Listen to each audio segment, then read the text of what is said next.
Dear friend, आज मैं आपको ऐसे किसान से मिलवाने जा रहा हूँ। मनीराम जी पूनिया जो सावसर में है और लगभग इनको 10 साल हो गए ऑर्गेनिक खेती करते हुए। मेरे को भी वेस्टेज में लगभग 3 साल हो गए। मैंने आज फर्स्ट पर्सन जो अंकल जी हैं मेरे सामने खड़े हैं, मनीराम जी, इन्होंने 10 साल हो गए इनके खेत में ना तो यूरिया डलता है ना डीएपी डलती है, कोई भी पेस्टिसाइड नहीं डलता।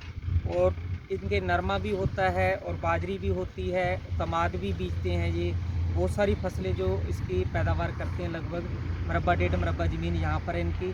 और अंकल जी से मैं पूछना चाहूँगा भी, अंकल जी आपने इस खेती को धीरे धीरे या कैसे करके आपने इसको ऑर्गेनिक किया? मैंने तो 2011 में आधा बीघा किया, फिर बीघा बढ़ाया, फिर 2013-14 के अंदर मतलब आधी खेती कर दी, और 15 में पूरी हाड़ी और सावनी जो है वो पूरी की पूरी है। वो कुदरती खेती, पशुओं के गोबर मूत्र पे आधारित, वनस्पतियों पे आधारित, अच्छा। उस तरीके से प्राकृतिक तरीके से लगातार कर रहा हूँ। अच्छा, और अभी तो अंकल जी जैसे 10 साल हो गए आपको, उससे पहले आप ये यूरिया पेस्टिसाइड यूज करते थे? वो, हाँ बिल्कुल करते थे, पहले वो ही करते थे, सारे लोग ही करते थे, मैं भी करता था। हाँ, तो शुरू शुरू में आपका जाड़ में फ़र्क पड़ा होगा कोई? हाँ बिल्कुल, 3-4 साल तक उत्पादन कम रहा, अच्छा। फिर धीरे धीरे बढ़ा है। और अब 10 सालों के बाद में जो है अब रासायनिक खेती के बराबरी की स्थिति में आ गया है। और हमें विश्वास है और हमने बहुत अनुभव लिया है दूसरे देश और दुनिया का, कि कुदरती खेती के अंदर ये धारणा कि रसायन छोड़ देंगे तो उत्पादन गिर जाएगा, ये धारणा बिल्कुल ही गलत है। और एक सिस्टम से, नई तकनीक से, नए साधनों से, नए तौर तरीक़ों से यदि प्राकृतिक खेती, कुदरती खेती, ऑर्गेनिक खेती की जाए तो उत्पादन 1.25 और दुगना हो जाएगा। ये दुनिया की भी रिपोर्टें हैं और हमें भी विश्वास है। थैंक यू मनीराम अंकल जी। और एक और मैं आपको बात बता दूं, मैं आज उस किसान के साथ खड़ा हूं जो पूरे राजस्थान में इनको एक अवार्ड मिला है।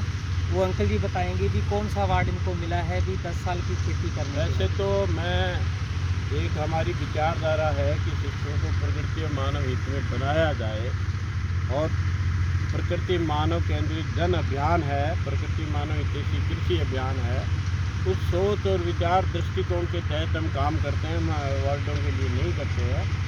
लेकिन स्थानीय कृषि अधिकारियों ने कहा कि कोई अपने पूरे खेत को, प्लांट को जो है वो कुदरती नहीं करता है, बीघा 2 बीघा वो अपने खाने के लिए गेहूँ वगैरह तो आम किसान काफ़ी कर रहे हैं, लेकिन पूरा हिम्मत नहीं जुटा रहे हैं। और मैंने ये हिम्मत दिखाई और पूरी खेती को, हाड़ी सावनी को, सभी प्रकार की फसलें, सब्जियाँ क्या, यानी किसी प्रकार का पेस्टिसाइड तक, खरपतवार नाशी तक भी उपयोग नहीं किया।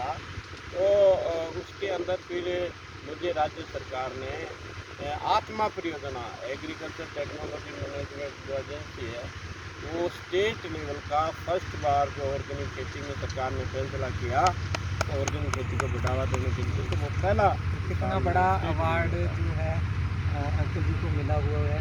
तो आज अंकल जी से मेरे को बहुत खुशी हुई मिलती है कि ऑर्गेनिक करें। तो हम भी उसी फील्ड में निकले हुए हैं कि धीरे धीरे अपने खेत को ऑर्गेनिक करो। अंकल जी ने जैसे बताया, क्योंकि पता क्या है, जो यूरिया पेस्टिसाइड धीरे धीरे आपका खर्चा तो बढ़ रहा है लेकिन पैदावार वहीं पे टिकी हुई है। तो आप पैदावार भी आपकी होती जाएगी धीरे धीरे। हाँ निश्चित बढ़ेगी। हाँ, निश्चित बढ़ेगी, बाकी धीरे धीरे हो जाएगी। और ऑर्गेनिक आपको करना पड़ेगा, क्योंकि यूरिया पेस्टिसाइड से पता है आपको कितनी ज़्यादा बीमारी। और जिंदा रहना तो करना पड़ेगा, जिंदा रहना तो बस करना सीधा सा पड़ेगा। सवाल है। तो थैंक यू अंकल जी, धन्यवाद जी आपका। ओके।